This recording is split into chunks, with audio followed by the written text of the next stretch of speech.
नमस्कार दोस्तों, 1 फरवरी साल 2003 नासा का कोलंबिया स्पेस शटल धरती पर वापस लौट रहा था। इसमें बैठे हैं 7 एस्ट्रोनॉट्स, जिनमें से एक इंडिया के लिए बहुत खास है, मिशन स्पेशलिस्ट कल्पना चावला। ये सभी एस्ट्रोनॉट्स 2 हफ्ते स्पेस में बिताने के बाद वापस धरती पर लौट रहे हैं और इनके परिवार और दोस्त इनका बेसब्री से इंतजार कर रहे हैं। इन सब के लिए ये फ्लाइट बड़ी खास है, लेकिन नासा के लिए ये एक बहुत ही आम रूटीन फ्लाइट है, क्योंकि स्पेस मिशन कोलंबिया प्रोग्राम की ये 28वीं फ्लाइट है। 8:44 स्पेस शटल धरती की एटमॉस्फेयर में री एंट्री मारता है। सभी सिस्टम्स एज एक्सपेक्टेड काम कर रहे हैं और सब कुछ नॉर्मल लग रहा है।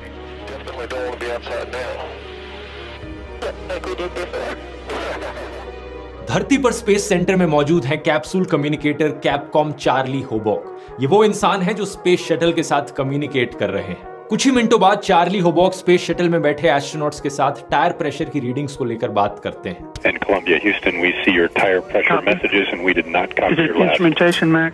दूसरी तरफ से मिशन कमांडर रिक हस्बैंड अपना जवाब दे रहे थे कि अचानक से लाइन कट हो जाती है। उनकी तरफ से सिर्फ एक शब्द सुनाई देता है, रॉजर, और उनका जवाब अधूरा रह जाता है। चार्ली होबॉक दोबारा से कम्युनिकेशन बनाने की कोशिश करते हैं, लेकिन दूसरी तरफ से कोई जवाब नहीं। 10 मिनट बीत जाते हैं, कोशिश जारी है, लेकिन दूसरी तरफ से अभी भी कोई जवाब नहीं। Columbia, Houston, UHF, com check. Space centre में मौजूद नासा की ये टीम इस बात से अनजान है कि कोलंबिया स्पेस शटल में एक धमाका हो गया है। कुछ ही मिनटों बाद कैनेडी स्पेस सेंटर पर एक कॉल आती है। जरा टीवी ऑन करके न्यूज चलाओ। न्यूज में कुछ ऐसे दृश्य दिख रहे थे। They've lost contact. We can only hope that what we're seeing is not the worst. If anybody knew what just blew up going across Nacogdoches. I saw a fireball. I looked up and it was in 15 feet. जमीन पर मौजूद कुछ लोगों ने आसमान की तरफ देखा तो उन्हें यह दिखाई दे रहा था, मानो एक कॉमेट सा गिर रहा हो। चमकीली सी रोशनी ये 2 टुकड़ों में टूट जाता है और फिर और टुकड़ों में बिखरने लगता है। इस चमकीली सी रोशनी के बिखरे हुए हिस्से धरती की तरफ गिर रहे हैं। 9:12 टेक्सास स्टेट में स्पेसशिप के टुकड़े आसमान से गिरने लगते हैं। नासा को अब तक एहसास हो गया था कि यहाँ एक बेहद खतरनाक हादसा हुआ है। कुछ घंटों बाद प्रेसिडेंट जॉर्ज बुश देश को एड्रेस करते हैं। My fellow Americans, this day has brought terrible news and great sadness to our country. The Columbia is lost. There are no survivors. सातों के सातों एस्ट्रोनॉट्स मारे जाते हैं और इनमें से एक थी 40 साल की Indian born American Kalpana Chawla, एक ऐसी महिला जिनकी दास्तां पूरे देश के लिए इंस्पिरेशन बन गई। आइए जानते हैं इनकी पूरी कहानी आज के इस वीडियो में।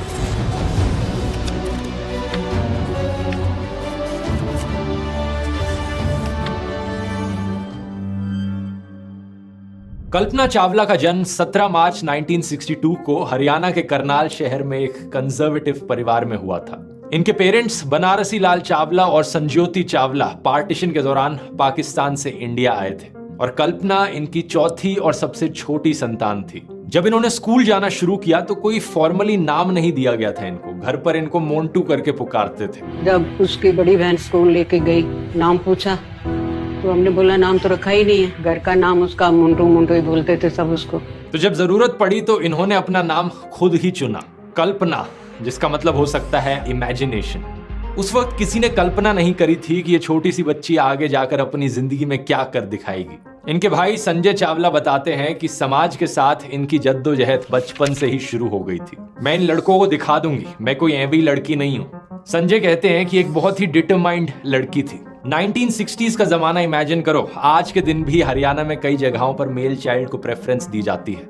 उस जमाने में तो क्या होता होगा। कल्पना चावला को स्पेस में दिलचस्पी आसमान में उड़ते हुए प्लेन्स को देखकर हुई थी। बचपन में अपने पिताजी के साथ लोकल फ्लाइंग क्लब में जाती थी और इनके पेरेंट्स ने इनकी इस दिलचस्पी को नोटिस करना शुरू किया। लेकिन आगे जाकर जब वो बड़ी हुई तो इनके पिता और इनके प्रोफेसर्स और टीचर्स सभी का यह कहना था कि इस प्रोफेशन को परस्यू मत करो, लड़कियों के लिए इस करियर पाथ में कुछ नहीं रखा। संजय चावला बताते हैं कि सबके लिए ये एक बहुत बड़ा शौक था। सबने उसे डिस्करेज करने की कोशिश करी कि मत करो ये। लेकिन कल्पना को कोई रोक नहीं सका।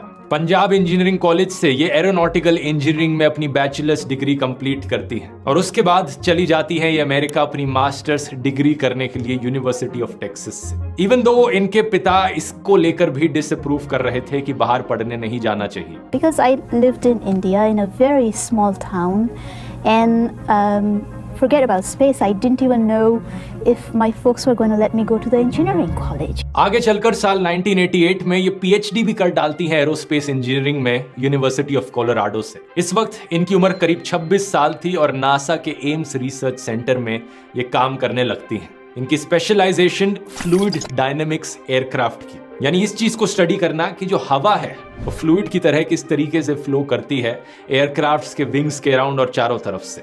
इनके पास ढेरों पायलट के लाइसेंसेस थे, एयरप्लेन्स, ग्लाइडर्स और सी प्लेन्स सब उड़ाना जानती थी। साल 1991 में ये अमेरिकन सिटीजन बन जाती हैं और 1994 में नासा 4000 एप्लीकेंट्स में से 20 लोगों को एस्ट्रोनॉट ट्रेनिंग के लिए सिलेक्ट करती है, जिनमें से एक कल्पना चावला भी होती है। नवंबर 1997, 3 साल की ट्रेनिंग के बाद कल्पना अपनी पहली उड़ान भरती है स्पेस।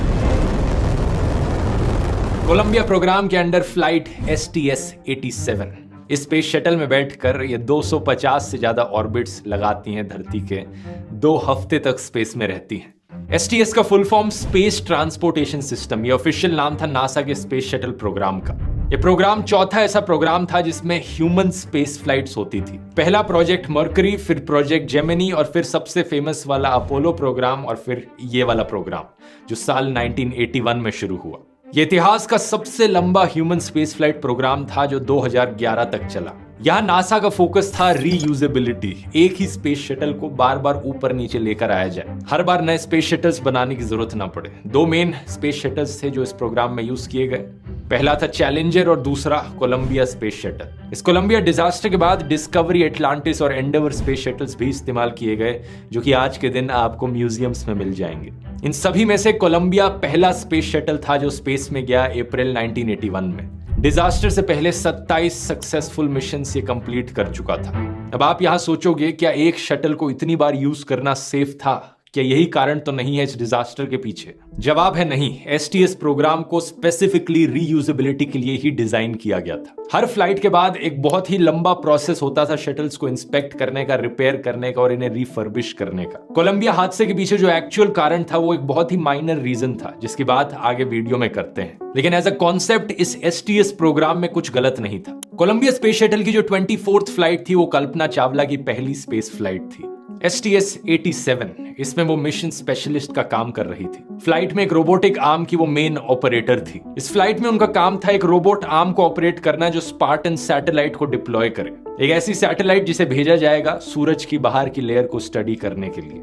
लेकिन इस मिशन के दौरान कुछ ऐसा होता है जिससे उनका कॉन्फिडेंस थोड़ा हिल सा जाता है। 1360 किलो की ये सैटेलाइट आउट ऑफ कंट्रोल चले जाती है और ये उसे रिट्रीव नहीं कर पाती। 3 दिन बाद एक स्पेस वॉक करके इस सैटेलाइट को वापस लाना पड़ता है। लेकिन बाद में नासा के साइंटिस्ट इन्हें एक्चुअली में कांग्रेचुलेट करते हैं और इनकी तारीफ करते हैं। यूनिवर्सिटी ऑफ टेक्सास की मैगजीन को बताती हैं, Casey you did a great job. बहुत बड़े सीनियर एस्ट्रोनॉट्स ने उन्हें ये कहा था। पता चलता है कि गलती उनकी नहीं थी बल्कि शटल क्रू में मौजूद किसी और की गलती थी। इस सक्सेसफुल मिशन के चलते कल्पना पहली इंडियन ओरिजिन औरत बन जाती है स्पेस में जाने वाली और पहली साउथ एशियन अमेरिकन वुमेन भी। उस वक्त के Indian prime minister Indra Kumar Gujral ने इन्हें कांग्रेचुलेट भी किया था।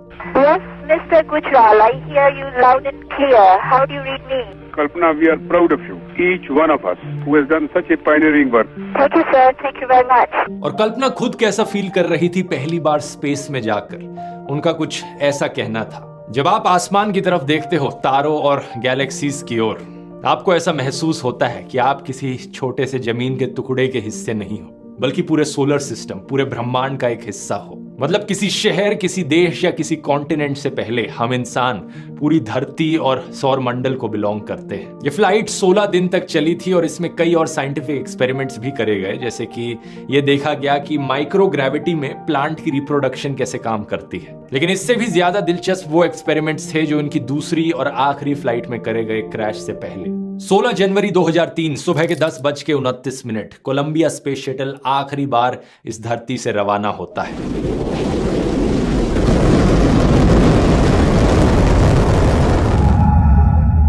ये मिशन ओरिजिनली 2001 के लिए प्लान किया गया था और 13 बार डिले हुआ। फाइनली 2003 में जाकर केनेडी स्पेस सेंटर से ये लॉन्च होता है। मिशन STS-107, इसमें टोटल में 7 एस्ट्रोनॉट्स थे जिन्हें लीड कर रहे थे कमांडर रिक हस्बैंड, एक पेलोड कमांडर थे माइकल एंडरसन और 3 मिशन स्पेशलिस्ट थे जिनमें से एक कल्पना चावला थी। पायलट थे विलियम मैकूल और इजराइल स्पेस एजेंसी से एक इलान रामोन भी थे जो पेलोड स्पेशलिस्ट थे। इन एस्ट्रोनॉट्स का मिशन था 24 घंटे नॉनस्टॉप एक्सपेरिमेंट्स करना। अब नॉनस्टॉप का मतलब ये नहीं कि बिना सोए, बल्कि शिफ्ट्स में काम करके ऑब्वियसली। 16 दिन तक जिस समय स्पेस में रहे इन्होंने करीब 80 अलग अलग एक्सपेरिमेंट्स किए, लाइफ साइंसेज, मटेरियल साइंस और फ्लूइड फिजिक्स के। कल्पना चावला फोकस कर रही थी माइक्रोग्रेविटी पर कि कैसे स्पेस में कंबशन होती है, कैसे आग को सप्रेस किया जा सकता है, कैसे क्रिस्टल ग्रोथ होती है और इवन प्रोस्टेट कैंसर कैसे ग्रो करता है स्पेस में। ज्यादा डिटेल्स में ना जाते हो, ये चीज काफी दिलचस्प थी क्योंकि धरती पर मौजूद लेबोरेटरीज में जब सेल्स ग्रो करते हैं तो वो 2 डायमेंशनल मोनो लेयर्स में ग्रो करते हैं कल्चर डिशेस में, लेकिन स्पेस में सेल्स 3 डायमेंशंस में ग्रो करते हैं स्फीयरॉइड्स की शेप में। सिमिलर तरीके से हमारी बॉडीज में कैंसर के ट्यूमर्स भी बनते हैं, तो इससे ट्यूमर बिहेवियर को समझने में काफी मदद मिली। इस मिशन में स्पेस हैब नाम की एक कंपनी ने भी नासा के साथ कोलैबोरेट किया था, जिसकी मदद से दुनिया भर की यूनिवर्सिटीज, कंपनीज और सरकारी एजेंसीज स्पेस में अपनी रिसर्च कर सकती थी बिना खुद से स्पेस में जाए। मतलब उनके बिहाफ पे ये एस्ट्रोनॉट्स एक्सपेरिमेंट्स कर रहे थे। In fact Australia, China, Israel, Japan, USA जैसे देशों के 6 स्कूलों से बच्चों को लिया गया जो अपने एक्सपेरिमेंट्स करवाना चाह रहे थे इन एस्ट्रोनॉट्स से। Spiders, silk worms, organic crystals, मछलियां, मधुमक्खियां, एंट्स, ये सब कैसे रिएक्ट करते हैं स्पेस में, बच्चे जानना चाहते थे और इसको लेकर भी एक्सपेरिमेंट्स हो रहे थे। फूलों को लेकर एक बड़ी इंटरेस्टिंग चीज पता चली इन एक्सपेरिमेंट्स में कि जो सुगंध इन फूलों की होती है धरती पर, स्पेस में उनकी स्मेल ही बदल जाती है। क्योंकि मिशन के दौरान भी कॉन्स्टेंटली सारा डेटा धरती पर ट्रांसमिट किया जा रहा था, तो अप्रोक्सीमेटली 30% जो डेटा था इन एक्सपेरिमेंट्स का उसे सेव किया गया और कलेक्ट करके ग्राउंड स्टेशंस में रखा गया। कुछ सक्सेसफुल एक्सपेरिमेंट्स के वीडियोस भी रिकॉर्ड किए गए जो बच्चों को वापस भेजे गए, जैसे कि चींटियों को लेकर और क्रिस्टल्स को लेकर। लेकिन 40 से ज्यादा एक्सपेरिमेंट्स ऐसे भी थे जिनका कोई डेटा वापस नहीं मिल पाया इस हादसे की वजह से। वैसे यहाँ डेटा की बात करते हुए आपको बताना चाहूंगा, डेटा आज के दिन एक बहुत इंपॉर्टेंट चीज बन चुकी है। जब भी आप किसी वेबसाइट पर जाते हैं या कोई वीडियो देखते हैं ऑनलाइन, आप अपना डिजिटल फुटप्रिंट पीछे छोड़ जाते हैं।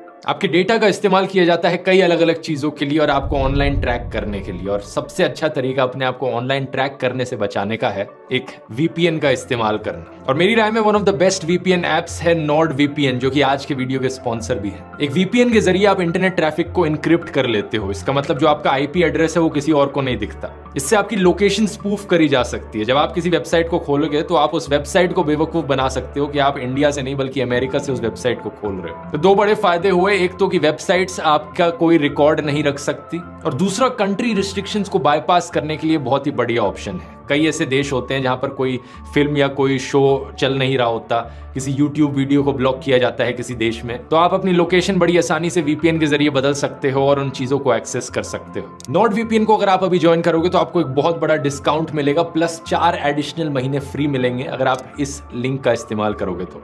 nordvpn.com/dhruv। ये रिस्क फ्री है NordVPN की 30 डे मनी बैक गारंटी के साथ। इसका लिंक नीचे डिस्क्रिप्शन में मिल जाएगा या फिर सीधा आप जा सकते हैं nordvpn.com/dhruv पर। आइए अब टॉपिक पर वापस आते हैं। हालांकि एक इंटरेस्टिंग चीज यहाँ पर, राउंड वॉर्म्स का एक लाइव ग्रुप था जो इस डिजास्टर को सरवाइव कर गया सिर्फ कुछ माइनर हीट डैमेजेस के साथ, क्योंकि इन्हें एक एल्यूमिनियम के कैनिस्टर्स में रखा गया था। और हादसे के बाद जो टूटे हुए पीसेस रिकवर किए गए स्पेस शटल के, उनमें 5-6 ऐसे कैंस पाए गए जिनकी पेट्री डिशेस में ये राउंड वॉर्म्स जिंदा थे। आगे चलकर जो मिशंस हुए, जैसे कि 2011 में स्पेस शटल एंडेवर का STS प्रोग्राम का सेकंड लास्ट मिशन हुआ, उसमें इन राउंड वॉर्म्स के कुछ डिसेंडेंट्स को उसमें भेजा गया। लेकिन अब आते हैं इस वीडियो के सबसे बड़े सवाल पर, आखिर क्या कारण था इस बड़े हादसे के पीछे? क्या पायलट ने कुछ गलती करी या फिर किसी और क्रू मेंबर ने कुछ जल्दबाजी में गलती से कुछ डिसीजंस ले लिए? किसी एस्ट्रोनॉट की कोई गलती थी? सच बात यह है दोस्तों कि इनमें से कोई भी कारण नहीं था। कोलंबिया में मौजूद इन 7 एस्ट्रोनॉट्स में से किसी ने कोई भी गलती नहीं करी थी, और इन सबको हादसे से कुछ 3 से 4 मिनट पहले तक कोई अंदाजा भी नहीं था कि क्या होने वाला है। इस वीडियो रिकॉर्डिंग को देखिए, हादसे से कुछ मिनट पहले की रिकॉर्डिंग है ये।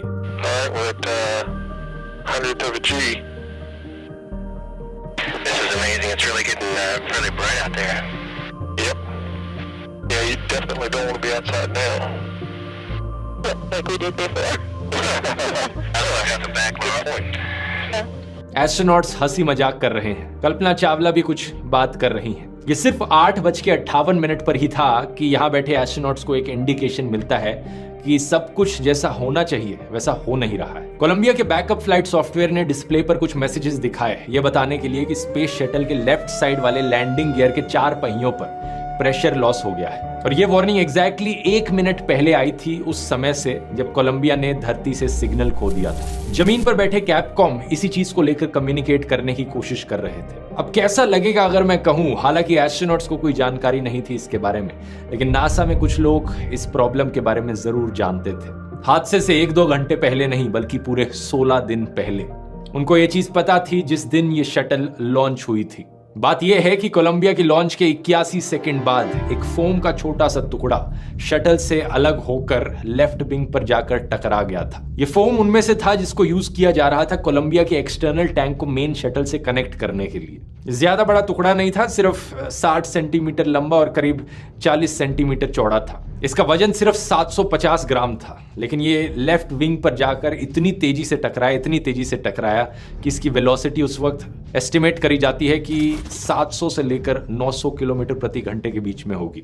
इस चीज के होने के 2 से 3 दिन बाद नासा के कुछ इंजीनियर्स ने एसटीएस प्रोग्राम के मैनेजर रॉन डी डिटरमोर को बोला कि पिक्चर्स लिए जाएं इस डैमेज को पता करने के लिए कि यहाँ क्या डैमेज हुआ है स्पेस शटल को। हम अपनी अमेरिकन स्पाई सैटेलाइट्स का इस्तेमाल कर सकते हैं। लेकिन इंजीनियर्स ने बताया कि चीफ ने इस रिक्वेस्ट को मना कर दिया था। यही कारण है कि जब ये चीज बाद में पता चली तो हादसे के बाद अप्रैल 2003 में इन्होंने अपनी पोजीशन से इस्तीफा दे दिया, अपनी गलती स्वीकार करते हुए।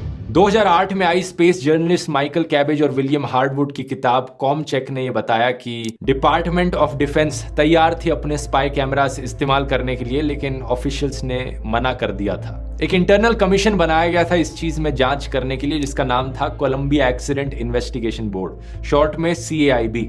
अगस्त 2003 में इस कमीशन ने अपनी एक बहुत बड़ी रिपोर्ट निकाली जिसमें डिटेल में एक्सप्लेन किया कि ये कोलंबिया डिजास्टर क्यों हुआ था और किस कारण की वजह से हुआ था। इस रिपोर्ट में एक बार फिर से मेंशन किया गया था नासा की नेग्लिजेंस को, नासा के human space flight chief William Reddy का फेलियर, इस ऑफर को ना एक्सेप्ट करना कि स्पाई सैटेलाइट्स का इस्तेमाल करके हम शटल के डैमेज को देख लें।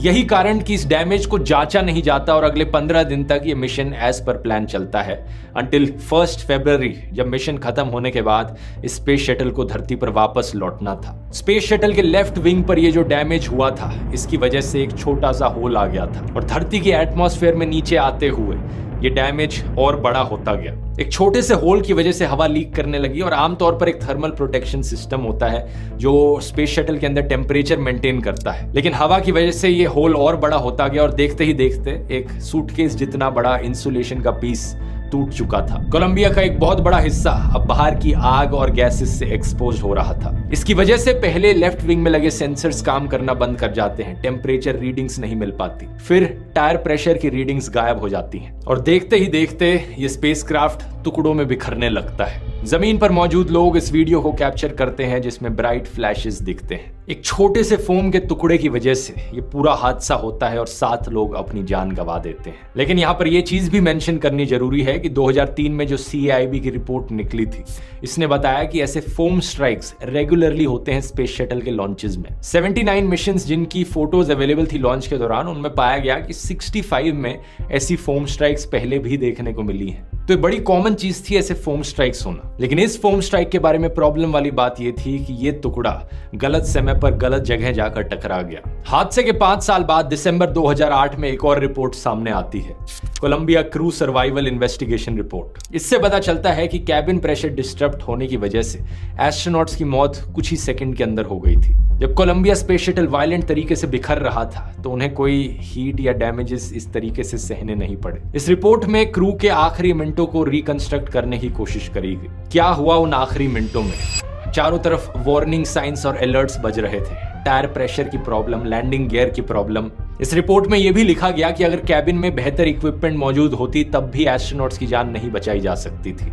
The breakup of the crew module and the crew's subsequent exposure to hypersonic entry conditions was not survivable by any currently existing capability. इस हादसे के बाद नासा ने स्पेस शटल प्रोग्राम को 2.5 साल के लिए रोक दिया और सबसे इंपॉर्टेंट चीज, फोम रैम का जो डिजाइन था वो भी बदला गया। अब इस तरीके से डिजाइन बदल के किया गया कि इस तरीके से हादसा दोबारा ना हो सके। और थैंकफुली आज के दिन 20 साल बाद भी ऐसा कोई हादसा दोबारा नहीं हुआ है। आगे स्पेस शटल प्रोग्राम को तब तक कंटिन्यू रखा गया जब तक इंटरनेशनल स्पेस स्टेशन बनकर तैयार नहीं हो गया। जुलाई 2011 में जब इसे फाइनली खत्म किया जाता है तब तक 135 मिशंस इस प्रोग्राम में किए जाते हैं और ये 30 साल पूरे कर लेता है। इन 30 सालों में टोटल में 14 एस्ट्रोनॉट्स अपनी जान गंवाते हैं अनफॉर्चुनेट एक्सीडेंट्स में, और इसी में से एक कल्पना चावला। इंडिया अपनी प्राइड को खो देता है, लेकिन कल्पना चावला का इम्पैक्ट लाखों लोगों की जिंदगी पर देखने को मिलता है, डायरेक्टली और इनडायरेक्टली। कल्पना इतनी पैशनेट थी साइंस एजुकेशन को लेकर कि वो चाहती थी कि इंडिया में हर लड़की को ऐसी एजुकेशन मिल सके। यही कारण कि उन्होंने नासा को कन्विंस किया कि उनका जो सेकेंडरी स्कूल था करनाल में, टैगोर बाल निकेतन सीनियर सेकेंडरी स्कूल, उसके स्टूडेंट्स हिस्सा ले सके नासा के समर स्पेस एक्सपीरियंस प्रोग्राम में। 1998 के बाद से हर साल ये स्कूल 2 लड़कियों को अमेरिका भेजता था, ह्यूस्टन में, for the foundation for international space education United space school. और कल्पना चावला इन लड़कियों को अपने घर भी बुलाती थी डिनर करने के लिए। नासा ने कल्पना चावला और बाकी क्रू मेंबर्स को काफी ट्रिब्यूट्स दिए हैं पिछले कुछ सालों में, जैसे कि मार्स पर जो लैंडिंग करी थी नासा ने, उस जगह को कोलंबिया मेमोरियल स्टेशन बुलाया गया। और मार्स और जुपिटर के बीच कई सारे एस्ट्रॉइड्स हैं जिनका नाम इन क्रू मेंबर्स के नाम पर रखा गया। यही कारण कि आज हमारे सोलर सिस्टम में कहीं दूर चक्कर लगा रहा है एक एस्ट्रॉइड जिसका नाम है 51826 कल्पना चावला। ये वीडियो पसंद आया तो ये वाला वीडियो भी जरूर पसंद आएगा। एक और ऐसे हादसे के ऊपर वीडियो है जहां पर एस्ट्रोनॉट्स एक्चुअली में सरवाइव कर गए। हफ्तों तक स्पेस में गुम होने के बाद अपोलो 13 का ये मिशन यहां क्लिक करके देख सकते हैं। बहुत बहुत धन्यवाद।